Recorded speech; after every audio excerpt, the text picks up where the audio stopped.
this is Radhika Gaur with the session number 7 of your chapter Atoms and Molecules.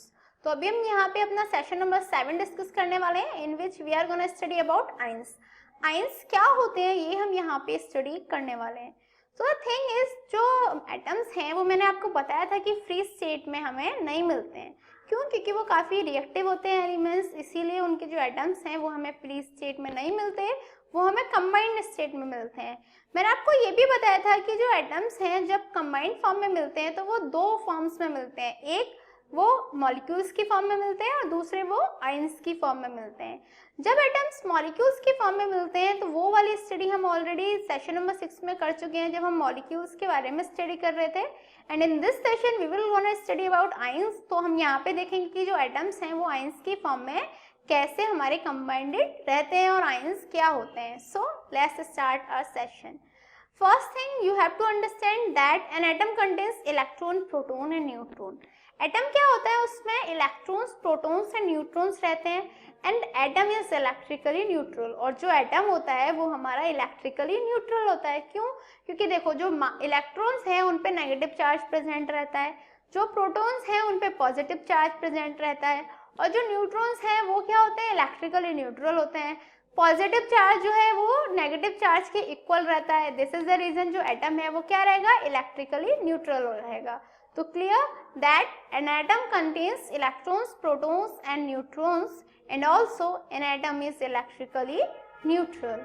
And when one or more electrons are either removed from an atom or added to an atom, जब कोई भी एक या दो से ज्यादा electron को हम या तो ऐड करें या रिमूव करें किसी एटम से, तो क्या होगा? The number, I mean to say the atom has either less number of electrons or the more number of electrons than the normal one. That is normally क्या था? एटम हमारा न्यूट्रल था, बट यदि हमने उसमें इलेक्ट्रॉन्स ऐड कर दिए या रिमूव कर लिए तो क्या होगा? इलेक्ट्रॉन्स के नंबर या तो नॉर्मल नंबर जितने थे उससे कम हो जाएंगे या ज्यादा हो जाएंगे. जब हम इलेक्ट्रॉन्स को ऐड करेंगे तो क्या होगा? नंबर ऑफ इलेक्ट्रॉन्स ज्यादा हो जाएंगे एटम पे प्रोटॉन से. और यदि हम क्या करेंगे कि जो इलेक्ट्रॉन्स हैं उनको रिमूव कर लेंगे तो number of electrons less than हो जाएंगे देन प्रोटॉन से. दैट इज टोटल ऑल क्या हो जाएगा कि जो हमारा एटम है वो इलेक्ट्रिक चार्ज हो जाएगा, इलेक्ट्रिकली चार्ज हो जाएगा, वो अब न्यूट्रल नहीं रहेगा. क्यों नहीं रहेगा? क्योंकि इलेक्ट्रॉन के रिमूव करने से या ऐड करने से जो प्रोटॉन और इलेक्ट्रॉन इक्वल थे वो अब इक्वल नहीं रहे. अब या तो वहाँ पे इलेक्ट्रॉन्स ज़्यादा हो जाएंगे या प्रोटॉन्स ज़्यादा हो जाएंगे. जहाँ पे यदि नेगेटिव चार्ज ज़्यादा हो गया या पॉजिटिव चार्ज ज़्यादा हो गया तो क्या होगा? जो एटम है वो चार्ज एक्वायर कर लेगा. दैट इज या तो वो पॉजिटिवली चार्ज हो जाएगा या फिर वो नेगेटिवली चार्ज हो जाएगा. The atom now becomes an ion. अब क्या होगा? जब वो चार्ज हो जाएगा तो एटम है वो क्या हो जाएगा? आयन बन जाएगा. क्लियर? तो क्या हुआ?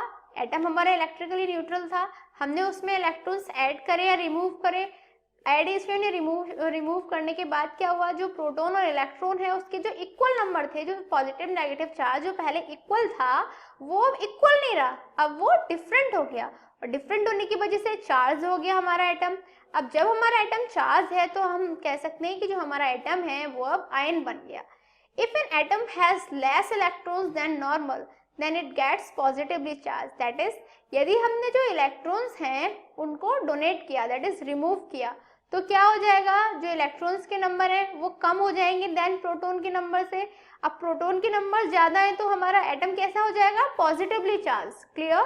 तो क्या होगा? यदि इलेक्ट्रॉन्स के नंबर लेस देन नॉर्मल है तो जो हमारा एटम है वो पॉजिटिवली चार्ज हो जाएगा. And if an atom has more electrons than normal, but यदि इन केस कि जो एटम है उसके पास जो इलेक्ट्रॉन्स हैं उनके नंबर ज्यादा हैं देन नॉर्मल से, दैट इज प्रोटॉन से ज्यादा नंबर हैं, then it gets negative charge. तो वो क्या होगा? उस पर नेगेटिव चार्ज आ जाएगा. क्यों? क्योंकि जो प्रोटॉन्स हैं अब उसके नंबर कम है, पॉजिटिव चार्ज कम है, इलेक्ट्रॉन्स ज्यादा है तो नेगेटिव चार्ज जो है हमारा एटम ऑक्यूपाई कर लेगा. तो clear that if an atom has electrons, I mean to say has less electrons than normal, then it gets positive charge, while if an atom has more electrons than normal, it gets negative charge. Clear? but total all क्या होगा? जो atom है वो ion हो जाएगा, वो electrically charge हो जाएगा. It is only the electrons which can be transferred from the atom to another in the formation of ions. ये वाली चीज नोट करने वाली है कि कभी जो प्रोटॉन्स हैं या न्यूट्रॉन्स हैं उनका ट्रांसफॉर्मेशन नहीं होता, हमेशा सिर्फ इलेक्ट्रॉन्स ही होते हैं जो एक एटम से दूसरे एटम में ट्रांसफर किए जाते हैं कभी भी जब हमें आयंस का फॉर्मेशन करना होता है। तो क्या बात हमें याद रखनी है कि कभी भी जब हमें आयंस का फॉर्मेशन करना है तो जो हमारे इलेक्ट्रॉन्स होंगे सिर्फ वही ट्रांसफर होते हैं, ना कि प्रोटॉन या न्यूट्रॉन हमारे ट्रांसफर होते हैं। Clear that only the electrons, it is only the electrons which can be transferred from one atom to another in formation of ions. Clear, ions क्या हो गए? An ion is a positively or negatively charged atom or group of atoms. Ions क्या हो गए? Positively या negatively charge atoms हो गए, या फिर हम कह सकते हैं ग्रुप ऑफ एटम्स जो या तो पॉजिटिवली चार्ज हो या नेगेटिवली चार्ज हो। अब जो हमारे आयंस हैं वो भी दो टाइप के होते हैं, एक तो होता है हमारे कैटायंस और दूसरे होते हैं हमारे एनायंस। बट बात आती है इनको हम डिटेल में कैसे स्टडी कर सकते हैं। जो कैटायंस होते हैं वो क्या होते हैं? A positively charge ion is known as cation. जो हमारे पॉजिटिवली चार्ज आयंस होंगे उनको हम क्या बोलेंगे? उन्हीं को हम बोलते हैं कैटायंस। क्लियर, तो जो पॉजिटिवली चार्ज आयंस हुए वो हुए cation. A cation is formed by the loss of one or more electrons by an atom. Cation का फॉर्मेशन कब होगा? जब हम एक या एक से ज्यादा इलेक्ट्रॉन्स का लॉस करेंगे। लॉस करेंगे तो क्या होगा? इलेक्ट्रॉन्स के नंबर्स कम हो जाएंगे देन प्रोटॉन के नंबर से, तो जो पॉजिटिव चार्ज है वो ज्यादा हो जाएगा एटम पे। एटम क्या होगा? पॉजिटिवली चार्ज हो जाएगा, और पॉजिटिवली चार्ज आयन को ही हम क्या बोलते हैं? कैटायन बोलते हैं। तो क्लियर हुआ, कैटायन में क्या होगा? जो इलेक्ट्रॉन है उसका लॉस होता है। जैसे यहाँ पे आप देख सकते हो सोडियम मेटल है, सोडियम को जब हमने एक इलेक्ट्रॉन से रिमूव किया तो Na+ that is sodium ion बन जाता है, जो क्या होता है? एक कैटायन होता है। क्लियर, तो सिंपल सा है that cation is a positively charge ion and it is formed by the loss of one or more electrons by an atom. Actually, cation is formed by the loss of one or more electrons by an atom. Therefore, cation contains less electrons than protons. वही मैंने अभी आपको बताया कि जो cation है वो किसकी वजह से फॉर्म होता है? जो इलेक्ट्रॉन्स हैं उसके लॉस होने की वजह से। एक या एक से ज्यादा इलेक्ट्रॉन्स लॉस होता है एटम से, तब हमारे cation का फॉर्मेशन होता है। इसीलिए जो cation है वो क्या करेगा? It will contain less electrons than proton. उसमें प्रोटॉन से कम इलेक्ट्रॉन्स अवेलेबल होंगे due to more protons than electron, क्योंकि उसमें प्रोटॉन्स ज्यादा है इलेक्ट्रॉन से, इसीलिए जो कैटायन है वो हमारा पॉजिटिव चार्ज एक्वायर कर लेता है। अब बात आती है एनायन क्या होता है। A negatively charge anion is known as anion. जो नेगेटिवली चार्ज आयन होगा उसी को हम क्या बोलेंगे? एनायन होंगे। दैट इज जो एनायन होता है उस पे क्या होता है? नेगेटिव चार्ज प्रेजेंट होता है। Clear that a negatively charge ion is known as anion. Anion क्या होता है? Anion is formed by the gain of one or more electrons by an atom. Anion में क्या होता है? एक या एक से ज्यादा इलेक्ट्रॉन्स का हम गेन करते हैं, और गेन करने के बाद हमारे एनायन का फॉर्मेशन हो जाता है। यहाँ पे एग्जाम्पल में आप देख सकते हो क्लोरीन एटम है, वहां से हमने एक इलेक्ट्रॉन को उसको ऐड किया तो क्या होगा? Cl नेगेटिव बन जाएगा, जो जिसे हम बोलते हैं क्लोराइड आयन, जो कि एक एनायन है। Clear that a negatively charge anion is known as anion and an anion is formed by the gain of one or more electrons by an atom. Clear? Actually, an anion is formed by the gain of one or more electrons by an atom. Anion का formation कब होता है? जब हम एक या एक से ज्यादा इलेक्ट्रॉन्स को गेन करते हैं। Therefore, an anion contains more electrons than proton. अब क्या करा हमने? एनायन ने क्या करते हैं? एनायन का फॉर्मेशन कब होता है? जब हम इलेक्ट्रॉन्स को गेन करते हैं। इलेक्ट्रॉन्स को गेन करने का मतलब क्या हो गया? कि जो प्रोटॉन्स हैं उसके नंबर्स कम हो गए, अब हमारे पास इलेक्ट्रॉन्स के नंबर ज्यादा हो गए।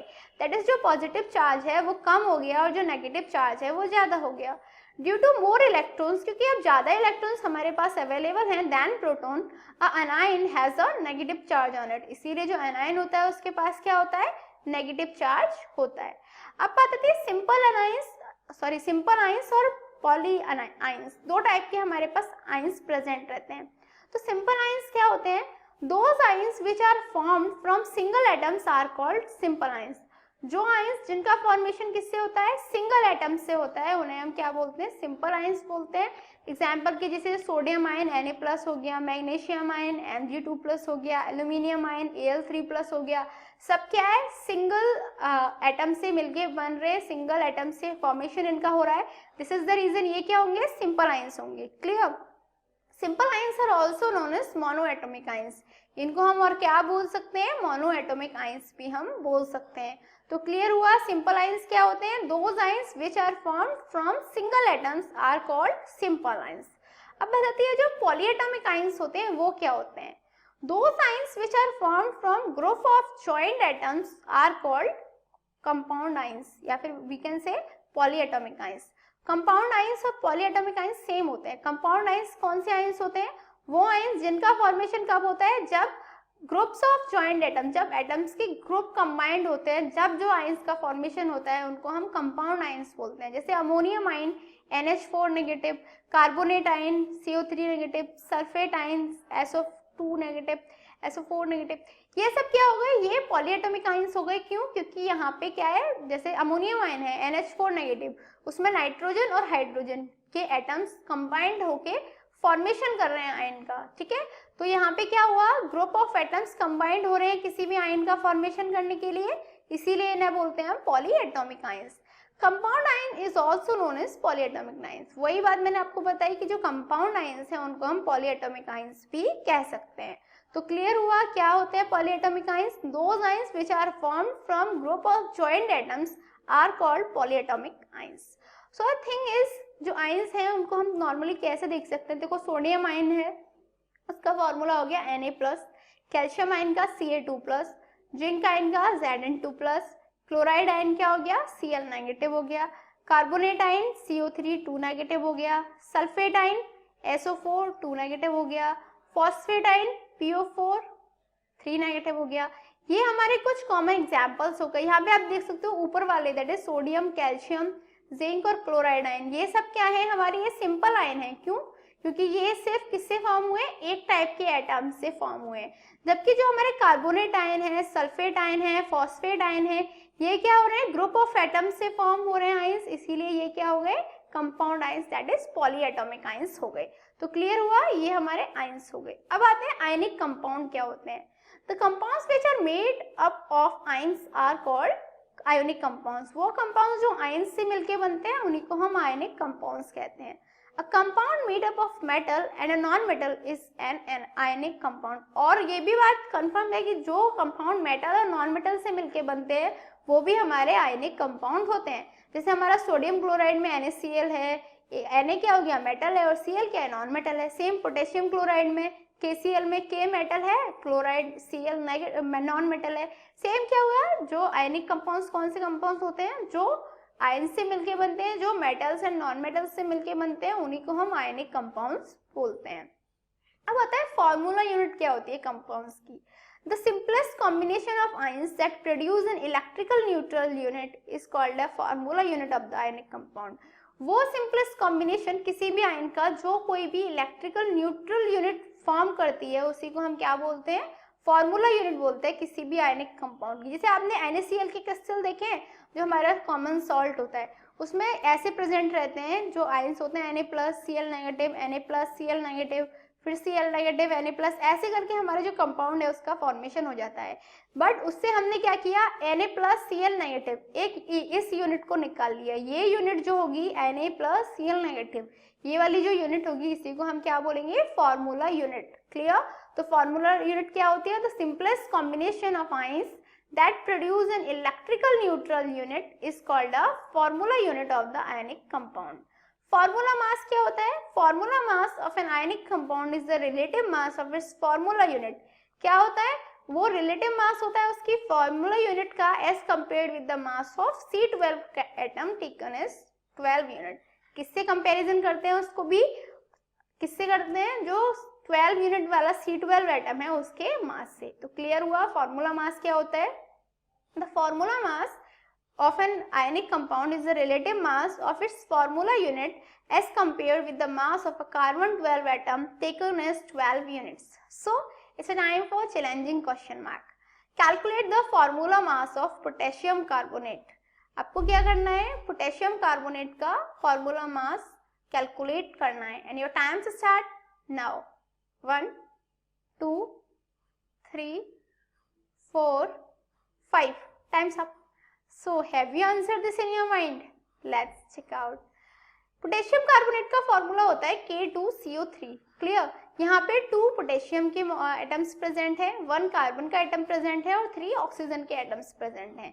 दैट इज 2 into 39, 39 पोटेशियम का मास हो गया, प्लस 12, 12 कार्बन का मास हो गया, प्लस 3 into 16, 16 हमारा ऑक्सीजन का मास हो गया. तो 2 into 39 क्या आएगा? 78. 12 into 12 प्लस करेंगे, फिर plus 16 into 3 is equal to आ गया हमारा 48.